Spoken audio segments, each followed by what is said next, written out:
칼데코상은 매년 여름 미국 도서관협회 분과인 미국 어린이 도서관협회에서 전년도 가장 뛰어난 그림책을 쓴 사람에게 주는 문학상으로 문학 부분에서 수상되는 뉴베리상과 함께 그림책의 노벨상이라고 불려요. 19세기 후반 영국의 그림책 작가 랜돌프 칼데콧의 이름을 따 제정되었으며 1939년부터 시상되었어요. 칼데콧 메달 1명, 칼데콧 아너상 1명에서 5명을 수상하게 되는데요. 그림이 창작이어야 하고 미국 국적을 가진 사람이나 미국에 거주하는 사람에게 줘요. 오늘은 부엉이와 보름달 칼데콧 메달상을 받은 책 읽어드리겠습니다.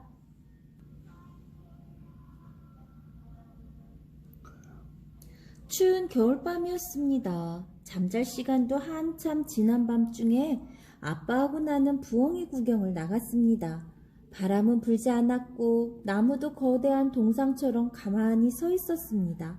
달빛이 밝아 하늘도 환하게 빛났습니다. 저 뒤쪽 어딘가에서 길고 나지막하게 기적소리가 들려왔습니다. 슬픈 노래 같았습니다. 아빠는 내 귀가 다 덮이도록 털모자를 씌워주셨지만 나는 들을 수 있었습니다. 농장에 개 한 마리가 기적소리에 맞춰 짖었습니다. 다른 개들도 따라 짖었습니다. 기차와 개들은 그렇게 오랫동안 함께 노래했습니다. 기적소리도 컹컹 소리도 잦아들고 꿈속처럼 고요해졌습니다. 아빠하고 나는 숲속으로 다가갔습니다. 뽀드득 뽀드득 눈을 밟아갈 때 조그만 회색 발자국이 우리 뒤에서 따라왔습니다. 아빠는 그림자가 길었습니다. 내 그림자는 짧고 동그랬습니다. 가끔씩 나는 아빠를 놓치지 않으려고 뛰어가야 했습니다. 그러면 내 짧고 동그란 그림자도 내 뒤에서 뛰어왔습니다. 그렇지만 한 번도 아빠를 소리쳐 부르지 않았습니다. 부엉이 구경을 나가면 조용히 해야 한단다. 아빠는 늘 그렇게 말했거든요. 아빠와 부엉이 구경 나오기를 얼마나 오랫동안 기다렸는지 모릅니다. 우리는 시커먼 소나무들이 뾰족뾰족 하늘을 찌를 듯이 서 있는 곳에 다다랐습니다. 아빠가 손을 들었습니다. 나는 그 자리에 멈춰서서 가만히 기다렸습니다. 아빠는 하늘을 올려다보았습니다. 별자리를 찾는 것 같았습니다. 하늘의 지도를 읽는 것 같았습니다. 달빛이 아빠 얼굴에 은빛 가면을 씌웠습니다.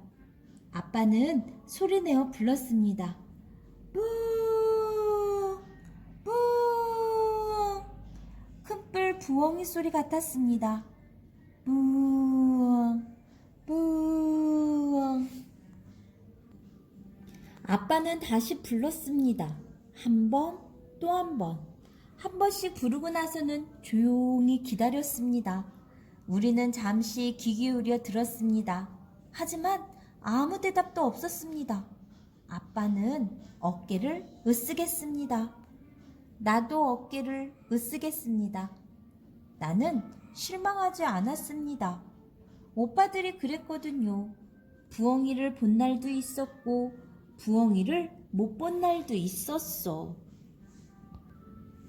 우리는 계속 걸어갔습니다.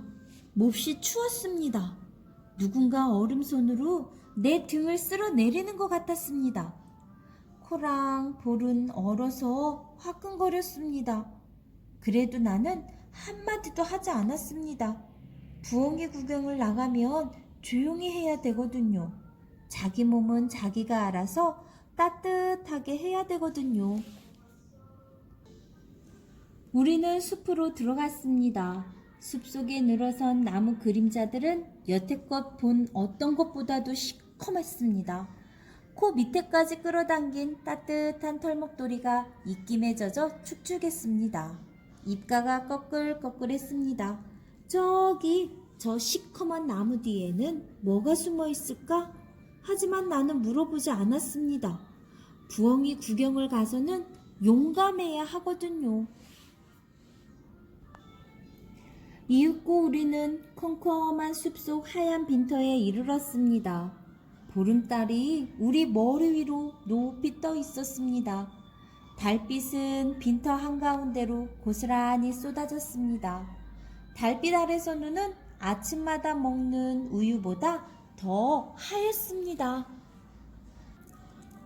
나는 숨을 푹 내쉬었습니다. 그 소리에 아빠가 손을 들었습니다. 나는 털목도리를 입을 벙어리 장갑으로 눌러 막았습니다. 그리고 귀 기울여 들었습니다. 아빠는 소리내어 불렀습니다. 뿌, 뿌, 뿌. 나는 열심히 귀 기울여 들었습니다. 그리고 열심히 살폈습니다. 너무 추워서 귀는 떨어져 나가는 것 같았고 앞도 잘 보이지 않았습니다. 아빠는 다시 부르려고 고개를 들었습니다. 하지만 아빠가 미처 부르기도 전에 메아리가 나무들 사이로 느릿느릿 지나왔습니다.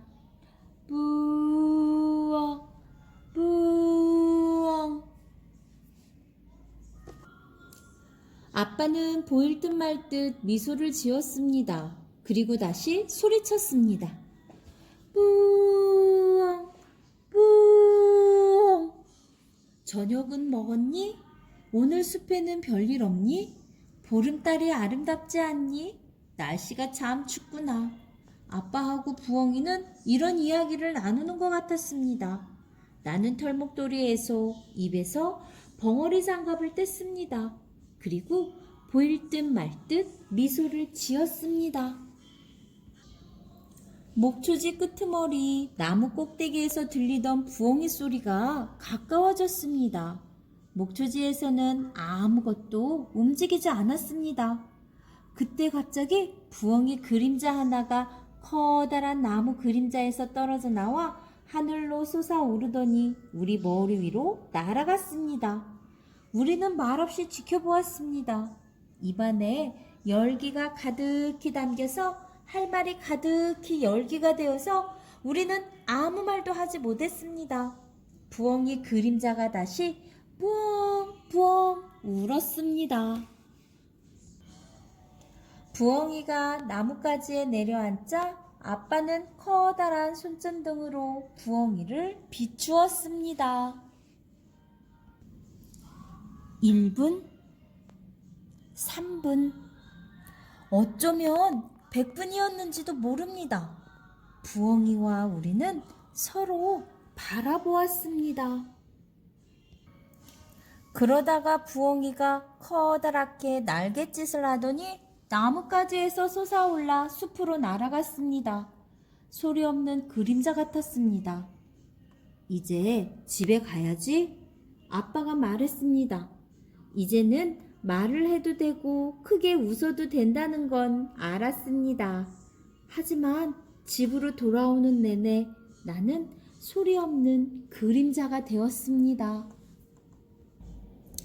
부엉이를 보러 가서는 말할 필요도 따뜻할 필요도 없단다.